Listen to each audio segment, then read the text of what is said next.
إن الحمد لله نحمده ونستعينه ونستغفره ونعوذ بالله من شرور أنفسنا ومن سيئات أعمالنا من يهده الله فلا مضل له ومن يضلل فلا هادي له واشهد أن لا إله إلا الله وحده لا شريك له واشهد أن محمدا عبده ورسوله فقال الله تبارك وتعالى في كتابه الكريم يا أيها الذين آمنوا اتقوا الله حق تقاته ولا تموتن إلا وأنتم مسلمون يا أيها الناس اتقوا ربكم الذي خلقكم من نفس واحدة وخلق منها زوجها وبث منهما رجالا كثيرا ونساء واتقوا الله الذي تساءلون به والأرحام إن الله كان عليكم رقيبا يا أيها الذين آمنوا اتقوا الله وقولوا قولا سديدا يصلح لكم أعمالكم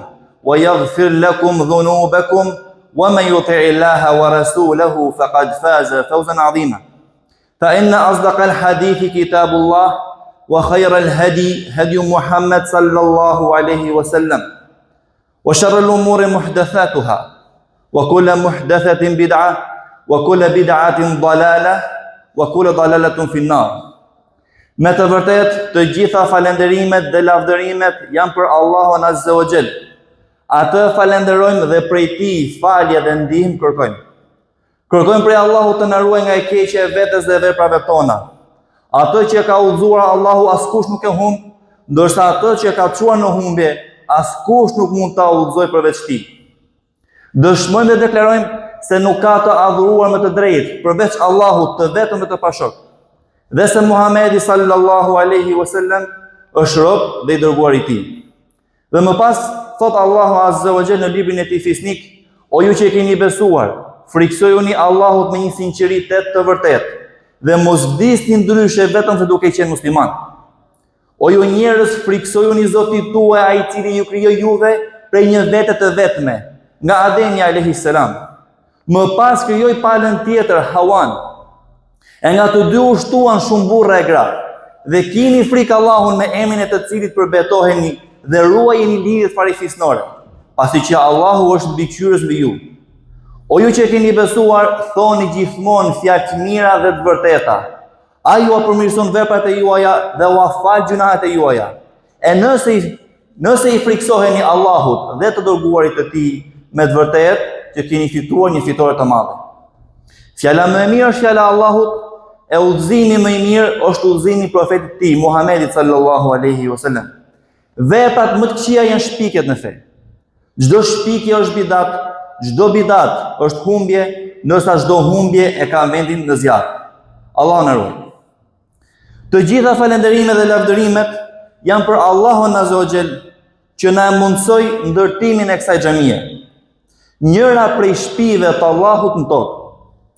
Falënderimet dhe lavdërimet i takojnë Allahut që na mundsoi ta arrijmë këtë ditë që në këtë vend të ngrihet kjo xhami, që lut Allahun Azza wa Jall ta bëjë ato të bereqeshme, të dobishme për besimtarët e këtij vendi, por pse jo edhe më gjë.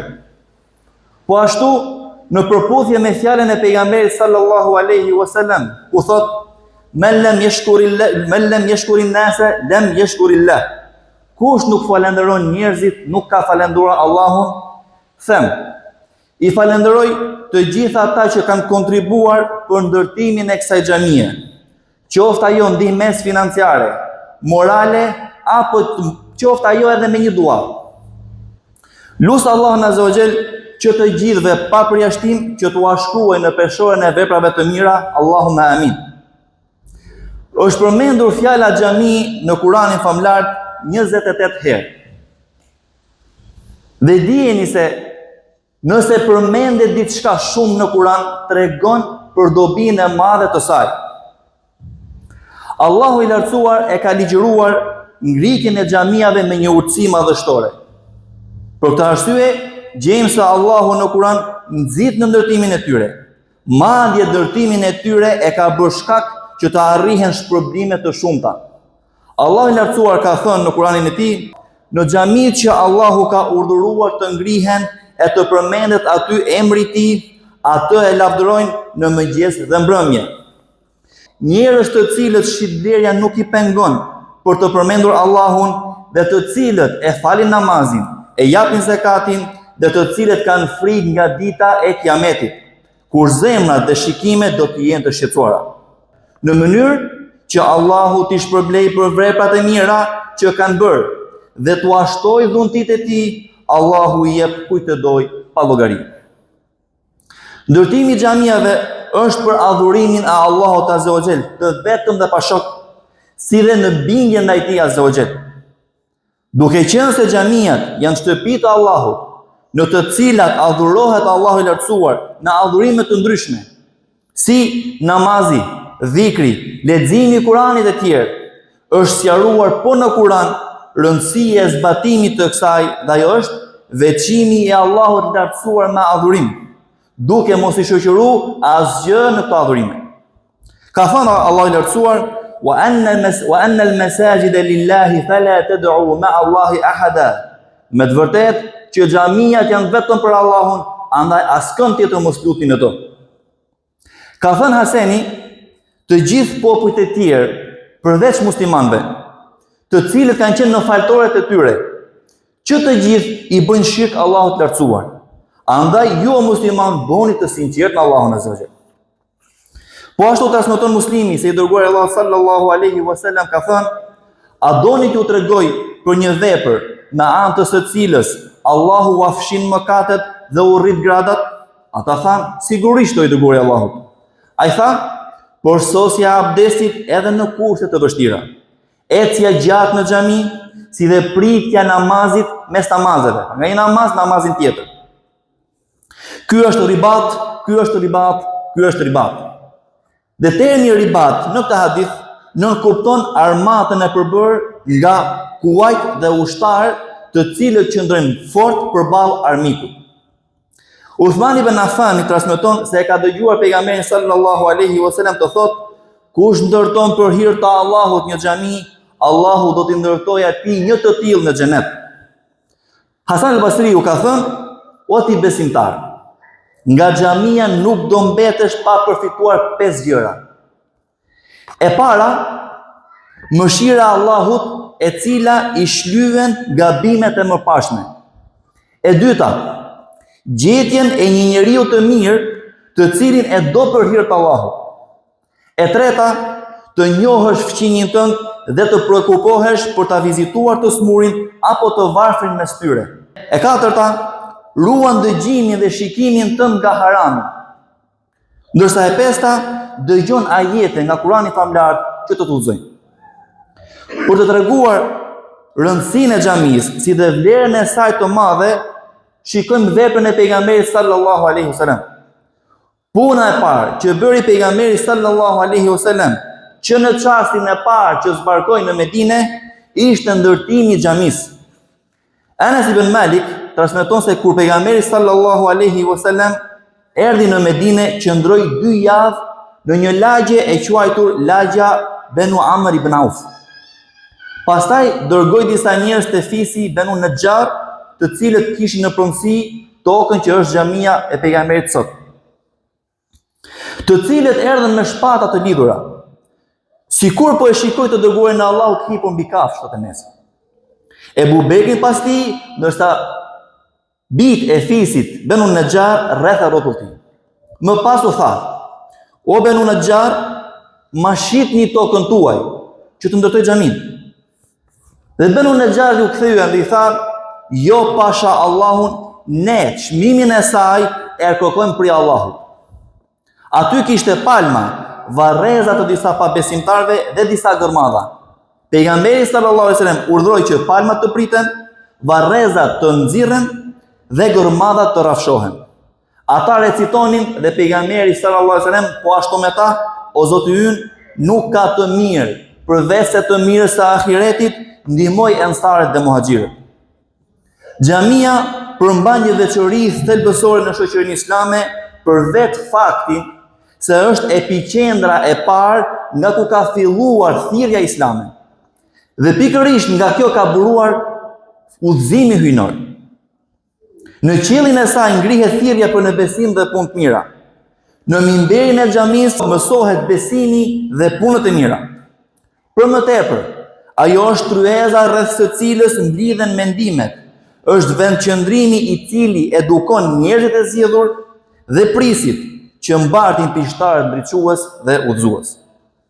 Ahmed ibn Abdus Salam thot, xhamit në ato kohë ishin vend tubimet e popullit dhe vendqëndrimet e imamëve. Profeti sallallahu alaihi wasallam themeloi xhamin e tij mbi devotshmërinë. Dhe aty praktikohej namazi, leximi, dhikri, kërkimi i detyrisë, mësimi i të ligjëruarit, veç të tjerash praktikohej mënyra e udhëheqjes. Pa lidheshin flamujt, caktoheshin udhëhecit dhe njiheshin personalitetet. Aty mblidheshin muslimanët sa herë që i shqetësonte ndonjë çështje që kishte të bënte qoftë me fen apo me dunjan e tyre. Dhe kuptojnë nga kjo se xhamia është shkollë që edukon shpirtrat duke i lidhur ata me krijuesin e tyre, me qëllim që t'i drejtohen atij dhe të qëndrojnë para tij subhanahu wa taala. Xhamia është shkollë ku muslimanët mësojnë çështjet e fesë së tyre. Pejgamberi sallallahu alaihi wasallam u mësonte shokëve të tij islamin në xhami dhe çdo gjë tjetër që ishte në interes të fesë së tyre. Xhamia ishte vendi ku kryheshin proceset gjyqësore, jepeshin fetvat dhe pikërisht aty realizohej thirrja, udhëzimi dhe mësimi i muslimanëve.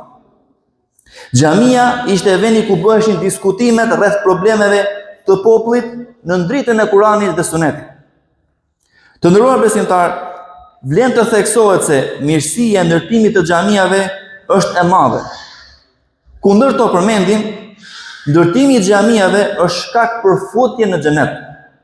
Ashtu siç transmetohet në dy sahihet nga Uthman ibn Affan se e ka dëgjuar pejgamberin sallallahu alaihi wasallam të thotë, kush ndërton një xhami që me të kërkon fytyrën e Allahut azza wa jall, Allahu do t'i ndërtojë një të ngjashme në xhenet.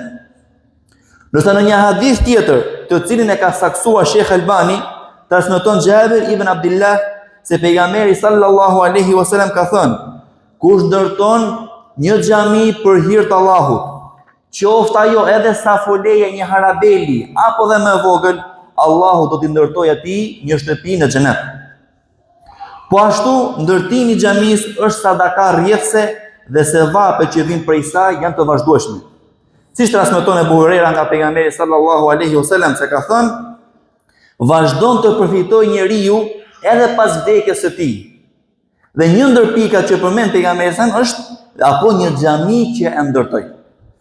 Aqulu qawli hadha wa astaghfirullaha li wa lakum fastaghfiruhu innahu huwal ghafurur rahim. I kërkoj falje Allahut për vete dhe për ju, kërkoni falje se në vërtet ai është falës dhe mëshiruesi. Alhamdulillahi rabbil alamin. Wa sallallahu wa sallama ala nabiyyina Muhammad wa ala alihi wa sahbihi ajma'in wa ba'd. Falënderimet janë vetëm për Allahun azza wa jall, paqja dhe begatit e Allahut qofshin mbi profetin ton Muhammedin sallallahu alaihi wasallam, familjen e tij, shokët e tij dhe mbi gjithë ata që ndjekin dhe pasojnë rrugën e tij deri në fundit. Të nderuar besimtar, dijeni se xhamia ka rregullat e saj. Dhe me lejen e Allahut do përmendim disa rregulla të cilat të çojnë në mbarvajtjen e xhamisë. Kur muslimani hyn në xhami, është e pëlqyeshme që të hysh me këmbën e djathtë dhe të thuash Allahumma ftah li abwaba rahmatik. O Allah, mi hap mua dyert e mëshirës tënde. Ndërsa kur del nga xhamia, dilet me këmbën e majtë dhe i thua Allahumma inni as'aluka min fadlik. O Allah, unë kërkoj nga mirësitë tua. Dijeni se qëndrimi në xhami është ibadet. E sidomos kur shoqërohet me leximin e Kuranit, me përmendjen e Allahut, me qëndrimin në itikaf, me prezantimin në një ligjërat apo me pritjen e namazit dhe namazin tjetër. Thot pejgamberi sallallahu alaihi wasallam, nuk mlidhet një popull në një shpri prej shtëpive të Allahut. Vetëse mbi ta zbreqetësia, i kaplon mëshira, i rrethojnë me laiket dhe i përmend Allahu me ato që janë pranë tij subhanahu wa taala. Ebu Darda e ka këshilluar djalin e tij me këto fjalë: O djalim, xhamia duhet të jetë shtëpia, pra vend qëndrimi yt, sepse kam dëgjuar të dërguarin e Allahut sallallahu alaihi wasallam, xhamit janë vend qëndrimet e njerëzve të devotshëm. Ai që ka xhamin për vend qëndrim, Allahu i garanton atij mëshirën dhe kalimin e sigurt mbi urën e Siratit. Është e pëlqyeshme që të pritet namazi duke qëndruar në xhami, siç ka thënë pejgamberi sallallahu alaihi wasallam, kur i është drejtuar shokëve të tij, a dëshironi t'u tregoj për ato vepra me anë të cilave Allahu i shlyen gjunahet dhe i lartëson gradat në xhenet? Ju përgjigjen sigurisht e dërguari Allahu. Tha, plotësimi i abdesit në vështirësi, shumimi i hapave për në xhami dhe pritje e namazeve pas namazit. Dhe sa po të hysh në xhami, fali 2 rekat namaz. Ebu Katade ka thënë, kam hyrë në xhami dhe pejgamberin sallallahu alaihi wasallam e pash duke ulur pa me shokët e tij në një qoshe të xhamisë. Kështu edhe unë ula bashkë me ta. Profeti sallallahu alaihi wasallam mu drejtua dhe më tha, ç'të pengoj që ti falësh 2 rekat para se të uleshe. I thash, o i dërguari i Allahut, ju pash juve dhe njerëzit ulur. Më tha, nëse hyn dikush nga ju në xhami, të mos ulet pa i fal 2 rekat. Xhamit duhen të ruhen, të pastra dhe të mirëmbahen. Të gjithë krenohemi se Islami është fe e pastërtisë. Se Islami na mëson të jemi të pastër në trupin tonë, veshmbathjet tona apo në shtëpitë tona. Mirëmbajtja e xhamisë nuk është obligim vetëm për një person apo me ato që janë ngarkuar për këtë në xhami. Mirëpo, të gjithë muslimanët janë përgjegjës për mirëmbajtjen dhe pastërtinë e saj. Aisha radiallahu anha tregon se profeti sallallahu alaihi wasallam ka urdhëruar të ndërtohen xhami në përfiset arabe, të mbahen pastër dhe të lyhen me erë të mirë. Islami nuk e ka ndaluar bisedën në xhami, sepse vetë profeti sallallahu alaihi wasallam ka biseduar dhe diskutuar me shokët e tij në xhami. Dhe normalisht bëhet fjalë për bisedë të lejuar, sepse biseda e ndaluar nuk lejohet. Pa të marrë parasysh a jeni brenda xhamisë apo jashtë saj. Dhe me bisedë të ndaluar është për qëllim thashethemet, përgojimet, mashtrimet, fyrjet, sharjet e tjerë. Gjithashtu, biseda e kotë, e pa vlerë dhe e pa dobishme nuk është e pëlqyeshme në xhami. Mirëpo gjithashtu edhe jo jashtë xhamisë. Allahu i ka cilësuar muslimanët e devotshëm në Kur'an duke thënë: "Wa ibadur rahmani alladhina yamshuna 'ala al-ardi hawna wa idha khatabahumul jahiluna qalu salama." Robët e të gjithë mëshirshmit janë ata që ecin thjesht nëpër tokë dhe kur i padituri i sulmon me fjalë, ata i përgjigjen paqe. Po ashtu përjashtohet biseda ditën e xhuma, kur imami është duke mbajtur hutben, sepse në këtë moment nuk lejohet të flasësh. Madje çdo një transmetim, edhe kur lëviz me rërën, që në kohën e pejgamberit nuk ka pas tapet, ka qenë rërë. Dhe nëse lëviz me gishtin me rërë, e ke humbur shpërblimin e xhumas. Kurse zhurmat apo bisedat e panevojshme dhe me zot të lartë në xhami, për më tepër kur është dukush duke u falur, nuk lejohet kategorikisht. Teksa qëndronte në itikaf në xhamin e tij, pejgamberi sallallahu alaihi wasallam dëgjoi sahabët teksa ngrinin zërin duke lexuar Kur'an. Në këtë rast, pejgamberi sallallahu alaihi wasallam ju drejtua atyre duke u thënë: "Gjithsecili nga ju e thërret dhe i lutet Zotit të tij. Prandaj mos e shqetësoni dhe mos e ngatroni njëri tjetrin. Mos e ngrini zërin duke lexuar Kur'an." Nëse me Kur'an është ndaluar të ngrihet zëri, nga që ndokush mund të shqetësohet, normalisht as zhurmat dhe bisedat e kota që prishin qetësinë në xhamis nuk lejohen. Po ashtu nuk lejohet shitblerja në xhami. Xhamia nuk është pazar apo vend tregtie mes njerëzve. Profeti Muhammed sallallahu alaihi wasallam ka thënë: "Nëse shikoni një person që shet apo blen në xhami, i thoni atij mos të dhëmb Allahu bereqet në shitblerin tënde." Allahu na rrit.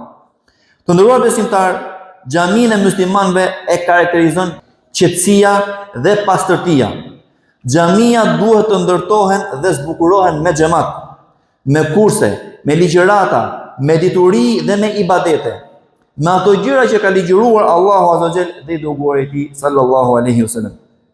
Lutim Allahun lartësuar ta bëjë këtë xhami kopsht prej kopshteve të xhenetit tokë, vend tubim të njerëzve të mirë. Dhe ashtu si Allahu na bashkoi në këtë vend tubim, lutim Allahun azza wa jall të na bashkojë në xhenetet e Firdausit. Allahumma amin.